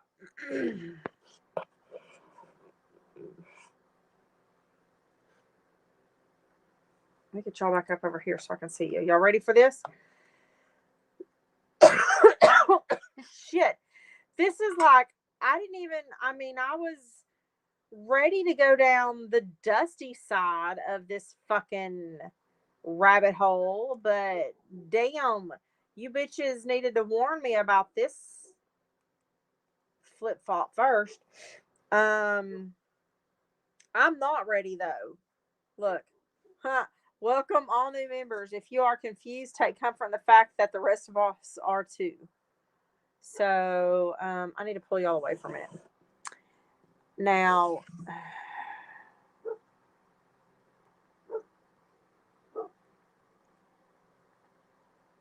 okay, I haven't read this yet. This is his little brother. Ooh, y'all can't even see that. Here, I'm just gonna bloop and move y'all out of the way so I can read it to you, okay? Yeah, you need coffee, bitch. Um, yep. I'm just gonna read this real quick. So the younger brother, not the mysterious twin brother, okay? The younger brother. Let me pull this around here.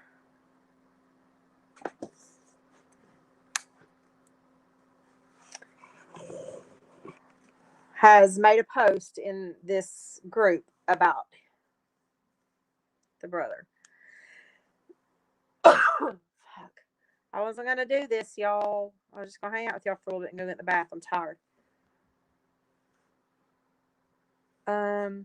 For those of you who don't know, I am Dave and Peggy McKisson's youngest son.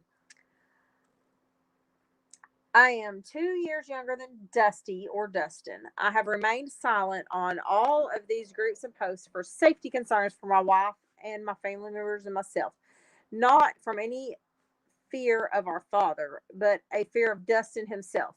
Please realize that by making this post, it is my opinion.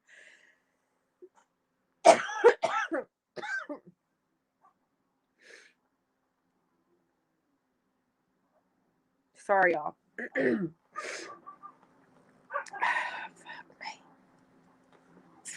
It is my opinion that I am placing myself in grave danger from Dustin. Enough so that my local police departments have been notified of the situation and the concern involved. Only one person in my 39 years on this planet, okay, 39 years, and he just said he is 2 years younger than Dustin. So Dustin's 41. Has led me to a level of fear to have security systems and cameras placed on my home. But enough is enough, and the truth needs to be told. For those of you who choose to continue to believe the outlandish tales being told, I am sorry. Hold on.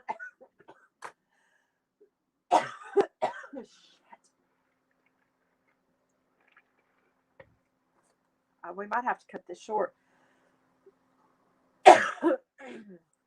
Sorry, guys. This is how my night's been going.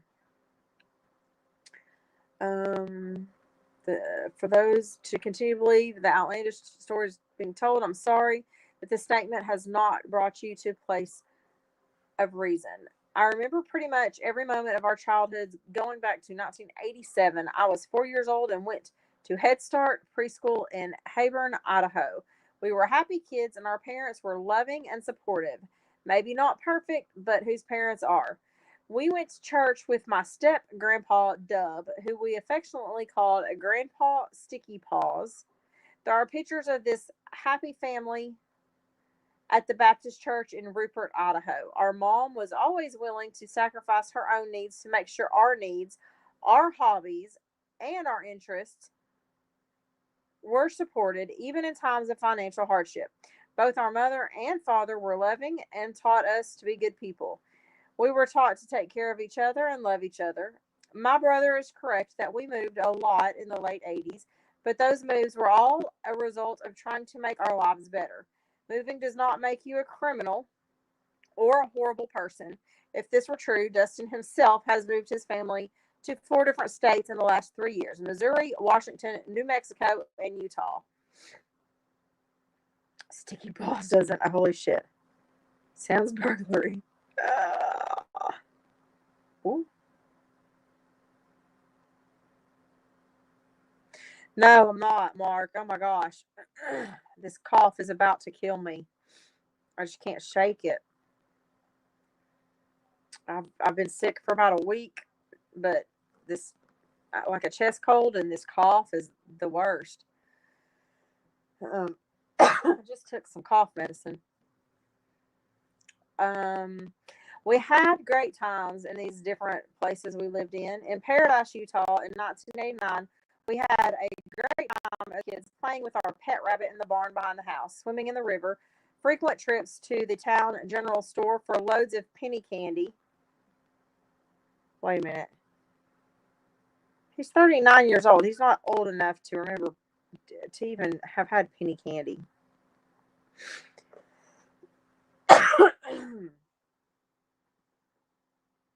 I'm sorry.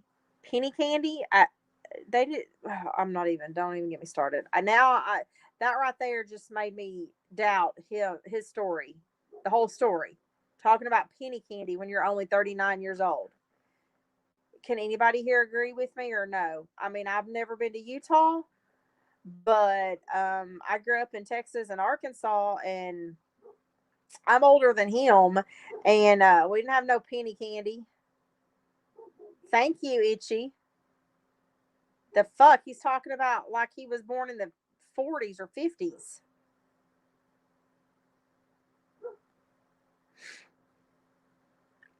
Ugh. Thank you, Liz.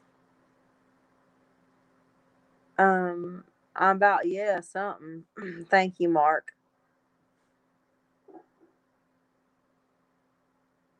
Something's happening because that right there just gave me a bullshit vibe. You are not 39 years old saying you grew up going to a general store to get penny candy.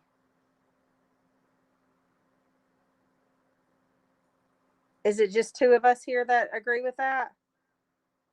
Okay, no, the little brother is 39. The one that's writing that's doing the story is 41. I'm just saying I'm reading the little brother's comeback right now. That he's 39. He's 39 saying okay. Oh, really? Okay. Anyway, this is the little brother's post about it saying he's full of shit. Penny candy. Where did he say? Um, General store for loads of penny candy. And the funny time that we and our friend Jeremy got in trouble for stealing fish from the fish hatchery. None of us knew what a hatchery was, just thought that river was booming with fish.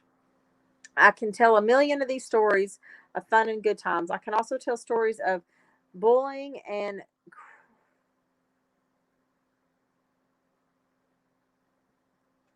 it is not fixing to fucking rain again. Bullying and cruelty towards me from Dustin. I never once experienced, nor did I ever see a time that either of our parents were anything but loving and supportive to either Dustin or myself. Even when my dad and Dustin did not see eye to eye when Dustin was a teenager, I believe everything my father said to him was just trying to give him advice from someone older and wiser in the ways of the world. Our parents did have financial problems, but largely contributed to their ugly separation in 2000. They both had troubles in the years after that from depression, addiction, and poor health. But never once did they deliberately take their issues with each other out on either Dustin or myself. Sadly, these issues mounted for my mother, mainly health wise, and she passed away in April 2014.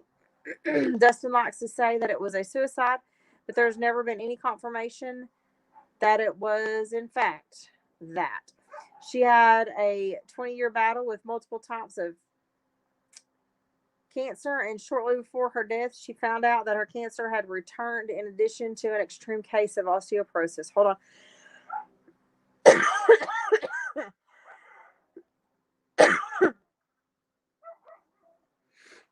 on. Yeah, my parents also, but I never, I'm older than y'all, never had penny candy. But until the end, my mom was kind and caring and a friend to so many people that she touched in her life. I miss going to the movies and the food court with her. If only I could get one more of those Sunday afternoons. As for my father, I didn't see him in person that often after he and our mom separated. But despite the miles, we always kept in touch, talking for hours a day on the phone over the years. We knew what for hours a day. Who does that? I don't even talk to my mom for hours a day. I don't even talk to my kid for hours a day. What? Okay. There's another red flag, y'all.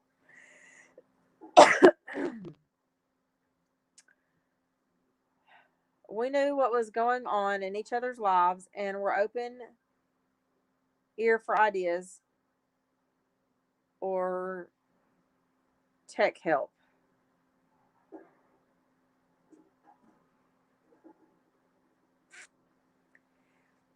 He was so proud of me learning to weld and building my first magazine featured car.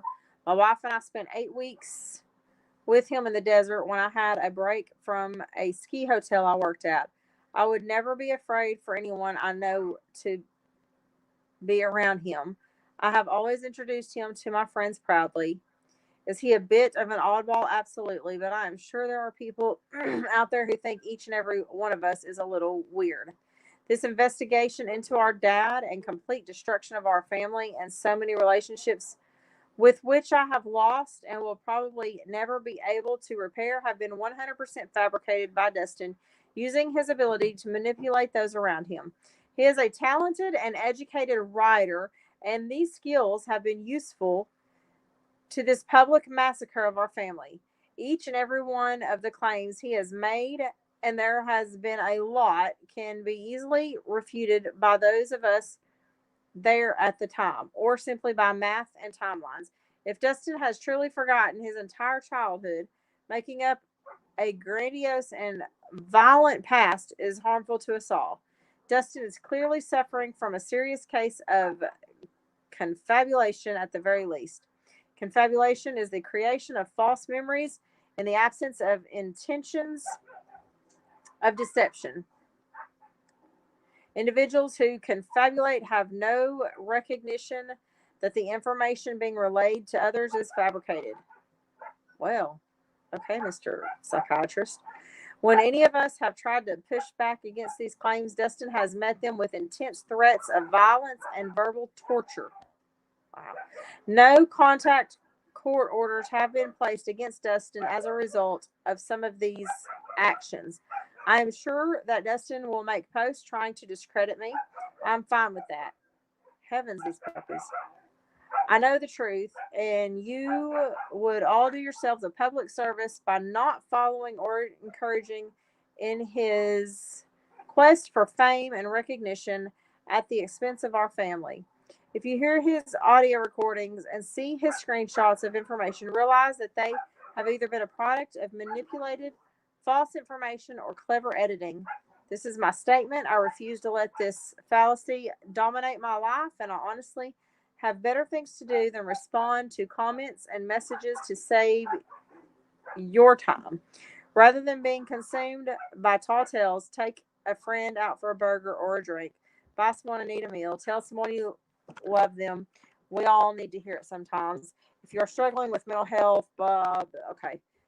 Sincerely, Cody McKisson. All right, let me catch up with y'all.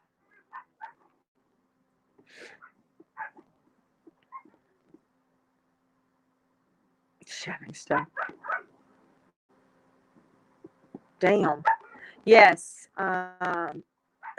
Peggy. Yeah. Um,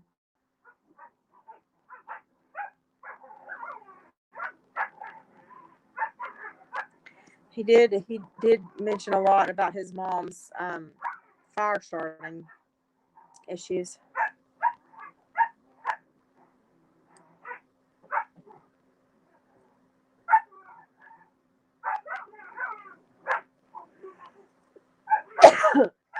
But on his YouTube channel, he does play a voice clip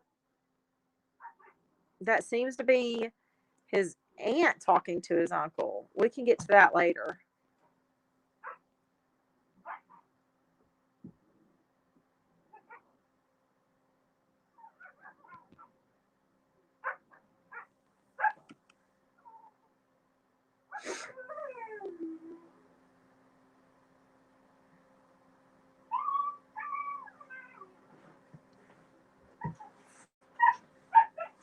I'm trying to find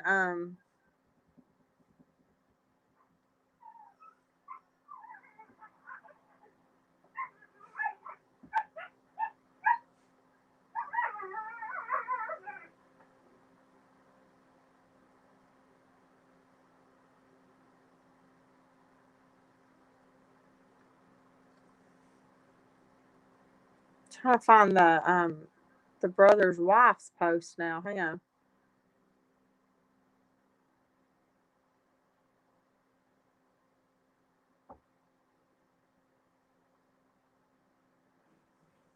So what do y'all think? I mean, I know there's more that y'all haven't heard, but do y'all think this is a publicity stunt from him?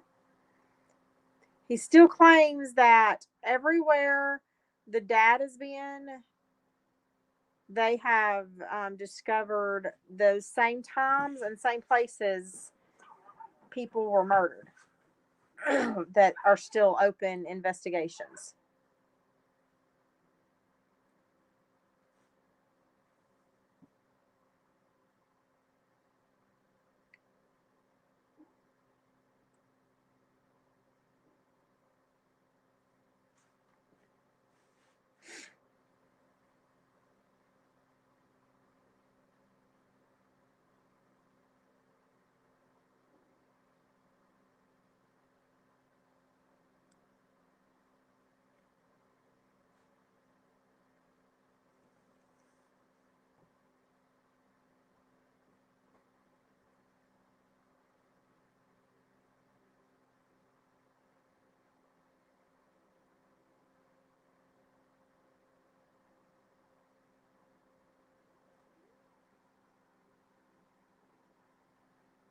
Yeah, I need it. Let me refresh this because I changed devices and it didn't pull up on this one. Here we go. Um,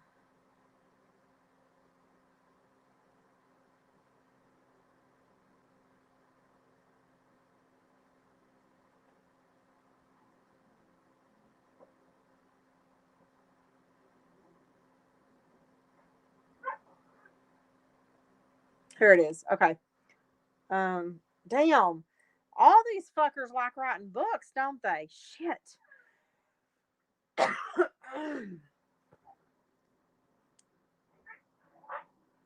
think I'm gonna have to go make me some honey and tea. Yeah, but John, like the little brother has got some red flags in his post as well. Or is it just me that's picking up on that? They all seem a little wackadoodlees. She says, "Hello, everyone. I am Cody's wife. And after some discussion, Cody and I thought we should try to explain how Dusty has those screenshots and why our names were included in original posts from when this all started in 2019.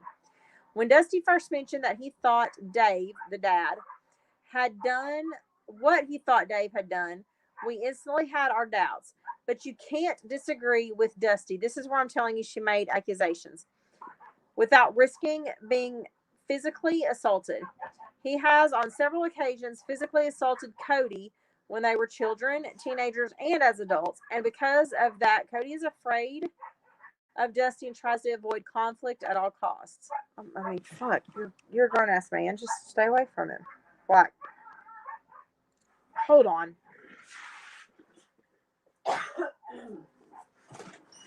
what y'all fighting over? Knock it off. Y'all need to go to bed. Don't be getting dirty. Y'all all just have apps. Prove it. Go to bed. Excuse me. Cairo just put his foot through to push the door back open when I went to close it. Little shit. Right? It is, Mark. That's why you love coming back to us. Okay, I'm sorry. He avoids conflict at all costs. We were presented Dusty's opinions as facts and misled about detectives investigating crimes Dusty claims Dave committed. We were told that a detective gave Dusty a small portion of the audio of Amber Tacaro's last, I'm probably butchering her last name, sorry, last phone call and was asked if he could identify the male's voice. Later, later we found out he found the audio recording on YouTube and lied to us about being in close contact with detectives investigating the case.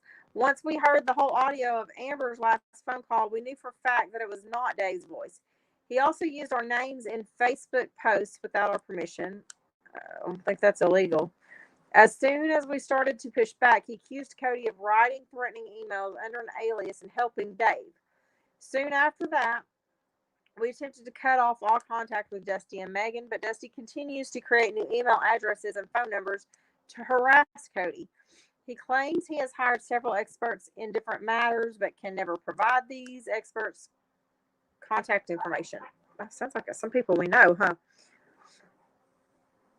He made claims about hiring a private investigator and then admitted to lying about it just to see if he could scare Cody into confessing to something he thought Cody did.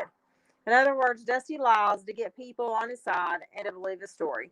We made mistakes in the beginning of all this and have to live with that, but within a few short months, Dusty had dumped an enormous amount of information on us, and before we could even begin to process what we were being told, he was using our names as proof that we were on his side.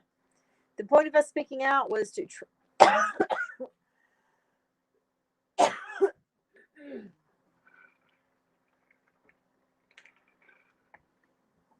sorry. Point of us speaking out was to try to alleviate some of the stress this has put in our family and not letting Dusty continue to spread such damaging, hurtful lies without any type of pushback. If we as a family feel like any other accusations he makes needs clarification, we will make another post. But for now, we are going to continue to live our lives and move forward the best we can. All right, that just was a whole bunch of bullshit. I don't know. I'm seeing red flags from both sides. What about y'all? It just seems like a whole bunch of fuckery to me. But we're still gonna follow it if y'all want to. I'm invested. So we'll watch more of his episodes later, or if y'all want to go to his YouTube channel and watch episode 1, episode 2, what the fuck ever he calls it, I don't know. Feel free to, okay?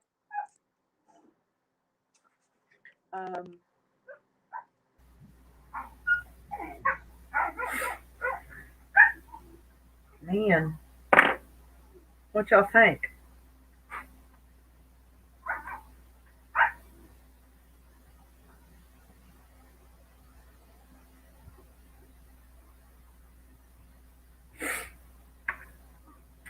Which profiles look legit? Which profiles will we looking at? Sorry.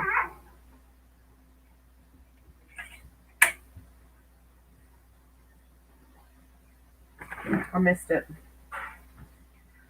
I think I'm fading fast, y'all.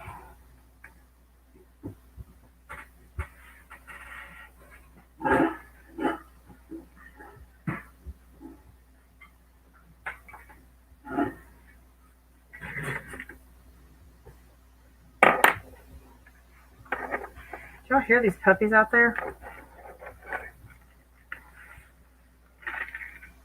All right, I love you guys. But I'm done. Oh, Cody. Okay, gotcha. Yeah. Well, we will look some more into this. Sounds like fun. Just thought it was some crazy bullshit. Crazy. Like, I mean, if it turns out to be a publicity stunt, then I guess well done. If it turns out, I mean, that he is just doing this just because he's fucking crazy and he really does think that this is real, this really happened to him, and his brother's right and he is crazy. I hate it for his children because he does have children. Now, if it turns out that he's right, wow. So let's just tough it out and see what happens. David's the serial killer. You think? Could be. But I don't know. All right, guys. I love y'all. Thank y'all for coming and hanging out. I'm sorry to dip out on y'all so early, so fast, but yeah, it's it's fixing to get bad. I don't really drink whiskey. I think I'm fixing to go get me a spoonful of honey and lemon though, and see if that doesn't help. And I'm gonna take my ass to bed. I have those little cough medicine pearls that the doctor gave me when I had COVID, and I started taking those last night, and I swear it didn't do a damn thing. But I just took another one, so we'll see. But I swear to God, if I wind up pooping myself because I've coughed so hard, well, I'll come let all of y'all know, okay? I have a bad feeling that it might happen eventually.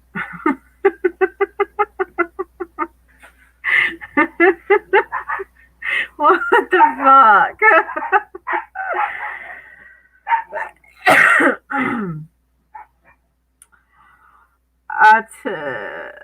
But I'm sure it did.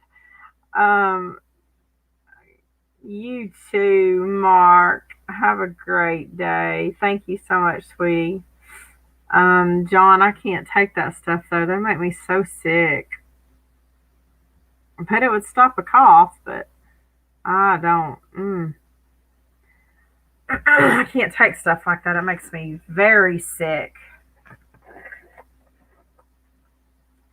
So, all right. Um, if I'm not feeling terrible tomorrow, we will try to do my bitch fest tomorrow because I'm not. Don't think I've forgotten. By golly, I've not forgotten. My name is still in people's mouths, and the petty bitch is still here. I'm just not feeling it tonight. Okay, guys. So I promise you, we still have things to discuss. I still have a list. I've got a new list of shit that things still ain't adding up. So we still have beef. Just come back because Harley ain't feeling it tonight. I think I need a hot bath and some hot tea with honey and lemon and I don't know, a massage. That's what I need. Somebody wants to send me a massage. That would be great. How do we draw big for a massage? I don't know.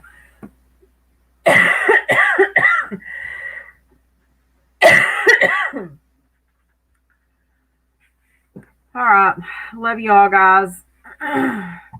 We're going to go out silent tonight. I will make a post in the community section tomorrow as soon as I get an idea of when I will be back home and can set some kind of a tentative time. Ooh, daddy. In the meantime, don't forget to go pay your subscription to my OnlyFans so you can see my beautiful feet, okay? Love you guys. See you tomorrow. You'll have a fabulous night. Thank you all for hanging out.